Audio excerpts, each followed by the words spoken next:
রাস্তায় রাজপথে রক্ত ঢেলে তারা এই 14-15 বছরের ফ্যাসিস্ট সরকারের সকল অত্যাচারের বিরুদ্ধে জনগণকে সাথে নিয়ে তারা রাজপথে যে আন্দোলন গড়ে তুলেছিলেন, যার কারণে ধর্ম গম্য সব চূর্ণ হয়ে বাংলাদেশ নতুনভাবে স্বাধীনতা অর্জন করতে পেরেছে। আমি ধন্যবাদ জানাতে চাই ছাত্র, যুবক, শিক্ষক, সকল পেশাজীবী, সকল নারী পুরুষ, এমনকি শিশু বাচ্চাদেরকেও আমি দেখেছি তারা রাজপথে সেদিন নেমে এসেছিল। সবাইকে আমি ধন্যবাদ জানাতে চাই। আমি ধন্যবাদ জানাতে চাই আমাদের দেশপ্রেমিক সেনাবাহিনীকে, যারা জনগণের পক্ষ না নেওয়ার কারণে আজকে আমরা এই অবস্থা আসতে সক্ষম হয়েছি। সম্মানিত ভাই বন্ধুগণ, আমি ধন্যবাদ জানাতে চাই। আমি দেখেছি, আমাকে বলেছে আমার মুক্তির জন্য আমি একজন নগণ্য ব্যক্তি, অনেকে রোজা রেখেছেন, অনেকে সিয়াম পালন করেছেন, অনেকে মানত করেছেন। আমি তাদেরকে ধন্যবাদ জানাতে চাই। ইসলামী আন্দোলনকে মহব্বত করার কারণে, ইসলামীকে ভালোবাসার কারণে অবশ্যই তারা ধন্যবাদ পাওয়ার জন্য আল্লাহ তাকে উত্তম জায়গা দান করল।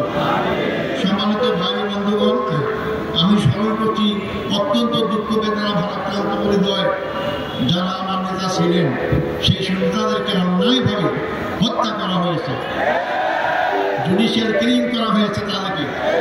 আমাদের শ্রদ্ধেয় নেতা বাংলাদেশ জামাত ইসলামীর আমির শহীদ মৌলানা মতিউর রহমান নিজামী, আমাদের শ্রদ্ধেয় নেতা জনাব শহীদ আলী হাসান মোহাম্মদ মুজাহিদ, আমাদের শ্রদ্ধেয় নেতা জনাব মোহাম্মদ কামারুজ্জামান, আমাদের শ্রদ্ধেয় নেতা জনাব মোহাম্মদ আব্দুল কাদের মোল্লা, আমাদের শ্রদ্ধেয় নেতা জনাব মোহাম্মদ আব্দুল কাদের মোল্লা।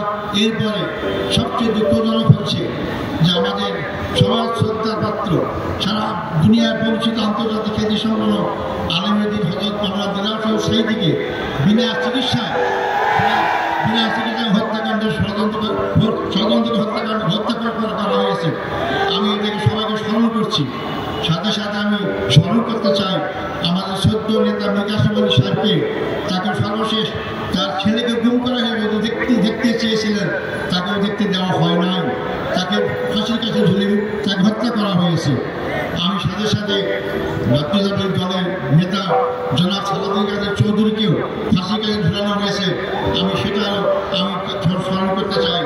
সম্মানিত ভাই বন্ধুগণ, আমরা এর মধ্যে হারিয়েছি জেলখানায় আমাদের সেই শ্রদ্ধেয় নেতা অধ্যাপক গোলাম আজমকে, আমরা হারিয়েছি আমাদের মৌলানা আবুল কালাম মোহাম্মদ ইউসুফ সাহেবকে, হারিয়েছি আমরা 5 বারের নির্বাচিত এমপি মৌলানা আব্দুল সোলাম সাহেবকে আমরা হারিয়েছি। এরপরও আমি বের হয়ে হারিয়ে দেখতে পেলাম আমাদের সামনে এখন নেই আমাদের আহমেদি জামাত, আমাদের পূর্বের যে আমির আছেন বেগুল আহমদ সাহেব এবং নাদির আহমদ সাহেব, তার সবাইকে শ্রদ্ধা আমরা স্মরণ করছি এবং তার সন্তত পরিবার সদস্য সহ সবার কাছে আমি তার সম্মান জ্ঞাপন করছি। আল্লাহ তাদের সবাইকে ধৈর্য ধারণ করতে তৌফিক দান করুন। সম্মানিত ভাই ও বন্ধুগণ, আমি এই প্রসঙ্গে বলতে চাই, এই হত্যাকাণ্ডের সঙ্গে যারাই যে পর্যায়ে জড়িত সবাইকে আইনের আওতায় এসে তাদের বিচার করা হোক। আবার বলতে চাই, যারাই হত্যাকাণ্ডের সাথে যেখানে যে পর্যায়ে জড়িত সবাইকে আইনের আওতায় নিয়ে এসে তাদেরকে বিচার করা হোক। নাহলে এই খারাপ সংস্কৃতি চালু থাকবে, এখান থেকে বেরিয়ে আসতে হবে আমাদেরকে। সম্মানিত ভাই বন্ধুগণ, আমি আপনাদের কাছে অনুরোধ করতে চাই, আমরা আমার জন্য আন্তরিকভাবে দোয়া চাই আপনাদের কাছে। আমার অপরাধ কি ছিল? আমার অপরাধ ছিল আল্লাহর প্রতি বিশ্বাস, এটাই তো আমার অপরাধ ছিল, আর অপরাধ নাই। আমি তো আপনাদের কাছে দোয়া চাই যে অপরাধের কারণে ফাঁসির কাষ্ট থেকে আছে, আমি এর কাছে ফুলের মালা পাচ্ছি, মুশি করার ছেলেকে ফুলের মালা পাচ্ছি। আমি যেন আজীবন সেই ইসলামী আন্দোলনে আমার জীবন থাকতে, রক্তবিন্দু এক ফোঁটা থাকতে এই আন্দোলনে যদি শহীদ হিসেবে মৃত্যুবরণ করতে পারি, সে তৌফিক আমাদের কাছে কামনা করতে চাই। আমাদের সবাইকে মৃত্যুবরণ করতে হবে, মনে রাখবেন, আজ হোক পর হোক মৃত্যুবরণ করতেই হবে। মৃত্যুর হাত থেকে বাঁচতে পারবো না। আব্দুল কাদের মোল্লা ভাই আমার আমির ছিলেন, একটা কথা আমাদের প্রায় বলতে আদার হয়, আমরা যেভাবে গুণাগার, আমরা এই সব নিয়ে পরকালে জান্নাত পাবো না। জান্নাত পাওয়ার একটাই মাত্র পথ, তাই হলো শাহাদাত পালন করা। এই শাহাদাতই আমাকে জান্নাত দিতে পারে। তাই যে দল, যে জাতি, যে ব্যক্তি শাহাদাত তামান্না করে এগিয়ে যায়, সেই দল, সেই জাতিকে কেউ দমাতে পারে না।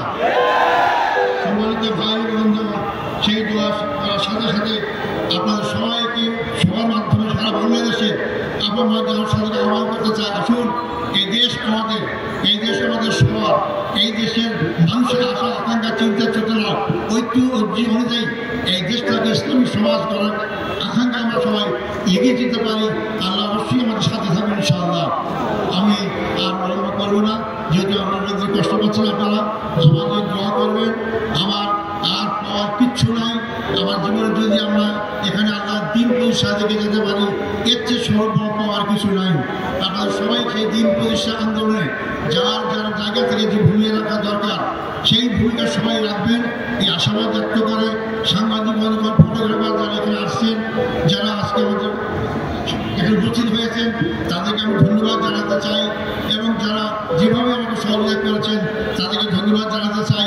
আমারও আমি আপনাদের কাছে আমার জন্য দোয়া কামনা করে আমার বক্তব্য এখানে শেষ করছি। আসসালাম।